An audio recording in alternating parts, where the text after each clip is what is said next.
Hey everybody, and welcome to Robin's House. I wanted to, in the Jingle Joy workshop, we use the silver metallic marker. So I wanted to go through with you a few other ways that you can use these markers other than just the outlining and the adding of pretty dots to your projects. So I've got a few cards here to show you, and I've used this Partey stamp set to help me make some other cards to share with you. So this first card, as soon as I saw those fun balloons, I was like, dang, I already have the older, close to my heart, silver and gold metallic markers. So I'm kicking myself now because I really should have gotten these beautiful purple, green, and pink metallic markers. They're rare minerals, and then they would have looked so fun with those balloons. But as it is for now, I get to make a boy card using the metallic markers, but that's fine. So one of the first things you can see on here is that I have used them on acetate to make a shaker card. So coloring on acetate is pretty simple. I colored a few already so that you didn't have to watch me make all the balloons, but I just select my color, and then I don't really even have to stay within the lines, but I probably want to stay so I don't touch one of the other metallic markers, because that will probably spread a little bit. But I do like this copper color, especially. It's burnished copper. It is such a nice dark brown copper. Very pretty. And in fact, that's what inspired me to use the burnished copper or paper for the frame, because it was such a pretty color. So I color over it, and then I try to make some larger sweeping colors so that I don't get that choppiness when it dries. But as this one turned out, it gets so close to the white behind it that you can't really even see that there's choppiness behind the colors. So while this is drying a little bit, I'm going to go over with you the card making. So the base of this card, I added, this is a vellum paper that has, this is one of our old mix-ins. And you're saying, oh, great, how am I supposed to put down vellum paper on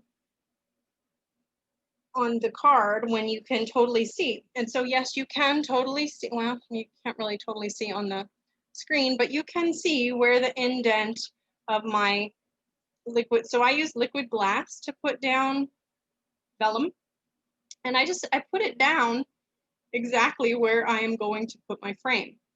So the frame will cover up the liquid glass that's holding down the bulk of the paper, the bulk of the vellum. And then I just added underneath some of the dots, especially the dots close to the edge, I just put some liquid glass under there as well to kind of adhere it down. And yes, you can see a smidgelet of it, but once you can't see that frame of it, you won't even notice those dots that have a little shadow behind them.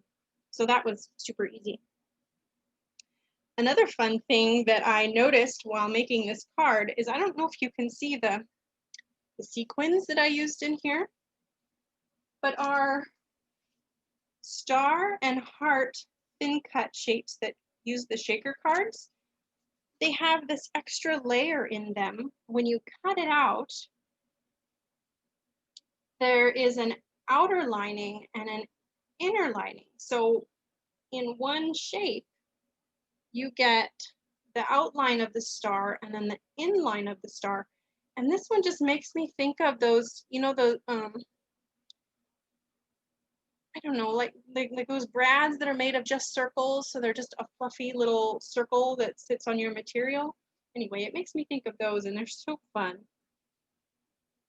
So while I'm waiting for this to dry a little bit, I'm going to punch out some more of these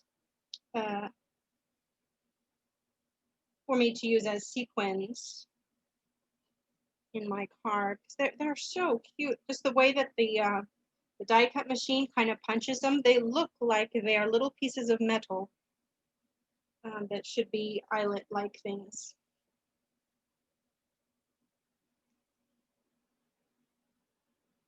And then I cut some in silver too, so that I can have some silver star sequins. So that was the first time I have used the shaker card die cuts, the actual, I don't know, stuffing, the sequins for the cards. This is the first time, and I tell you what, using the metallic papers with that is so pretty.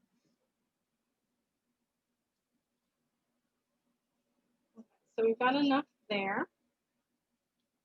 Now we can start assembling the card, just real quick. So I also am using for the first time the shaker foam window thing. So this will be fun for us. So first I'm going to put my liquid glass on my frame up here where you can see it. Again, you don't need a lot of liquid glass. If you can get it to even form a dotted line, that would be best. And then make sure when you put it down that you're putting the interesting side so it will be up later. So I have the boring side down right now, the side that you colored on.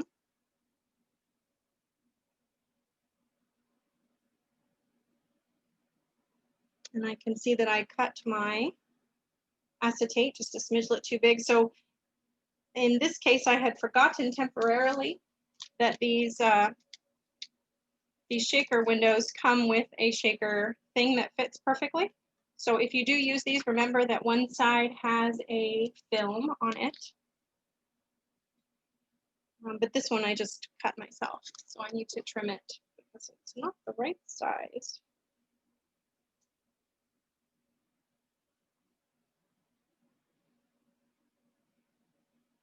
So anyway, as you're looking, you can see that compared to the light, this doesn't look very wonderful.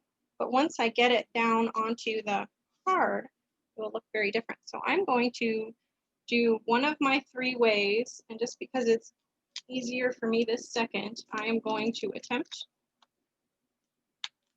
to just take this off the carrier sheet. And normally I would rather put this down on the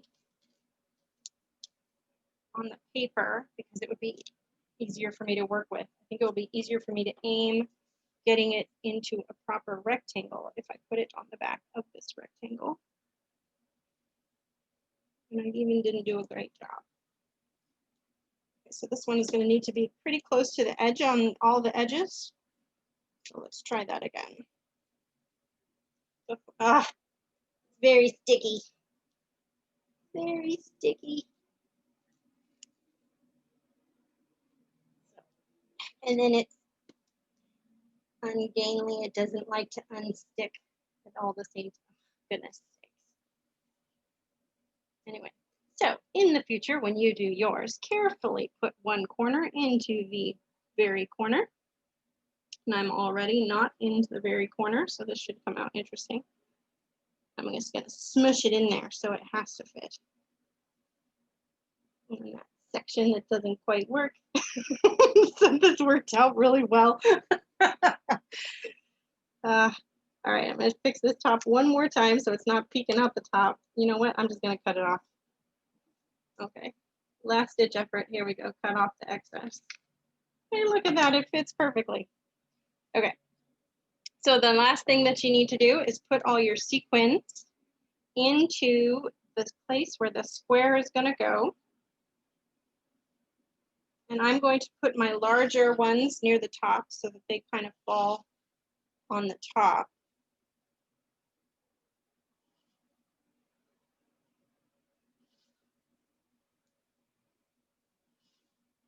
They're so little, so cute. Okay. Make sure that they're not overlapping too much. There's going to be plenty of room under here for movement. So And these shouldn't stack too badly. All right, now we can put this down. And I did forget to use the little embossing pillow on here to reduce static, but it seems to have worked out okay. They're a little sticky to the top, but I'm surprised that they needed anything. Anyway, you can also see that the colors don't look, you can't, because there's no light behind those metallic markers, all you can see is the metallic, so it looks much better than through the light.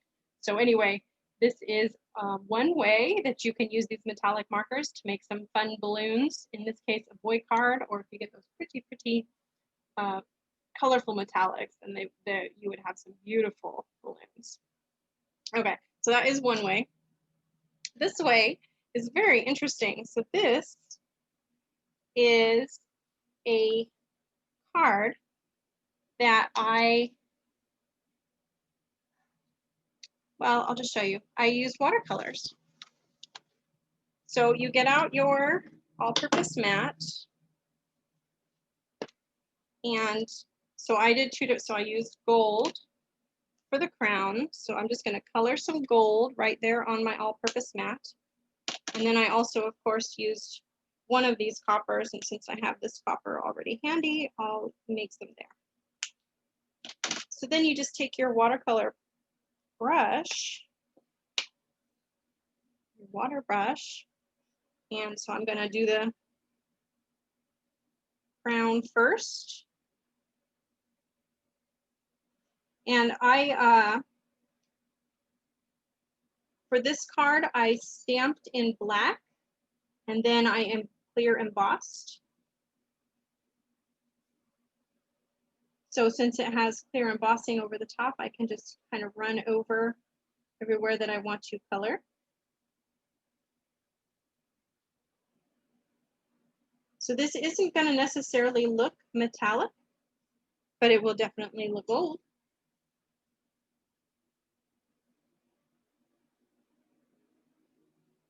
So now I have a gold crown.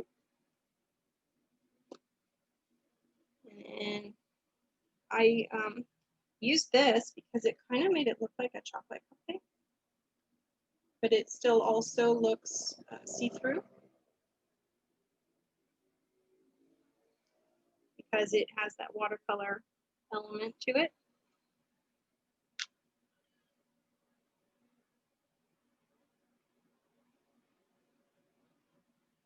And this is also another example, maybe you can see while I'm coloring, of where the black ink, if I didn't do necessarily a great job of getting the embossing directly over the top of the black ink, and so when I put my stickles on, it still had some of the black, so I've got green cupcake lines.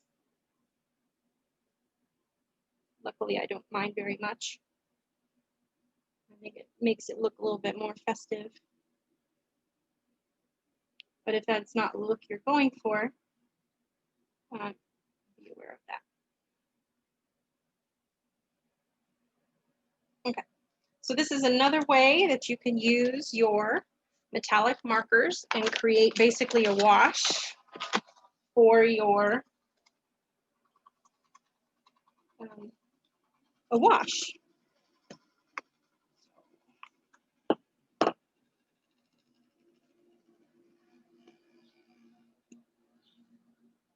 Then I also added some extra stickles to the top of that crown, just because stickles are always good.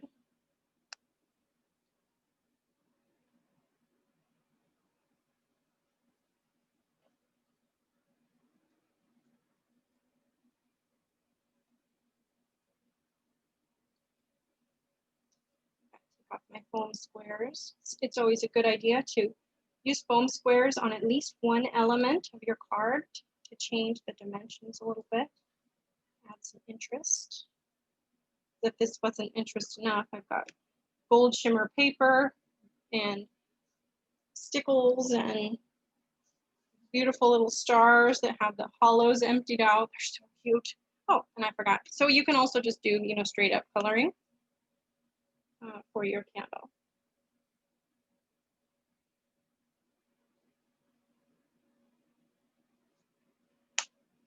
There we go. So happy birthday, Queen wishes. Very nice. And then, so this one, I guess I kind of already, well, anyway. So I used a lot of stickles on this card. And I did the second card, obviously you can see on blue. And I used those exact same stickles in the exact same places. The only difference is my E. I didn't use the black from this card. I didn't think it'd be appropriate. But all the rest of the colors are exactly the same in exactly the same place. And look at how different they turned out being on a blue card versus a black card. Either way, both very pretty. But when you have lots of colors of stickles, that's super fun. So well, not obviously, but the last way I thought of for coloring with your markers is just straight up coloring. So this is a little black tab. One hint that I will tell you is while you can easily color over the clear when you've embossed, you cannot color over white embossed. So when you color on white embossing, be very, very careful to keep your metallic markers off that white embossing, because although you can wipe it off, it will also wipe off your metallic and it will dull your white. So if you're coloring on top of white, what I wanted to do was color with I wanted to use my white ink and then color over the top of that with clear embossing. And that's a good way to get some color, but still make the embossing clear. But my white marker doesn't seem to be here, so it must be in San Diego. So I couldn't try that technique and let you know that it worked, but that is what I suspect would work. So just like on that other card where I stamped in black and then went over with clear, you saw how easily I was able to just color over right where I wanted to, and it didn't hurt the clear at all. But the points, so I'm on all of today's project, I used the brush tips, and at least for now, they're so new, I can get such a nice point on those that they just color beautifully. So this one, I straight up colored all my boxes with a different color of the marker. And I did find it better to do a second coat. The first coat, especially on the brown, came out very, you could see the stroke lines, but when I put a second coat on and then coated it with like longer strokes, they hid very well. You can see that again, I used those super cute star inside of star shapes. That was a fun discovery. So it makes for great embellishments and shakers, and you can't really do better than shiny silver and gold. So anyway, there you go. I hope you enjoyed 3 extra ways to use your metallic markers and you try some out. So thanks for watching.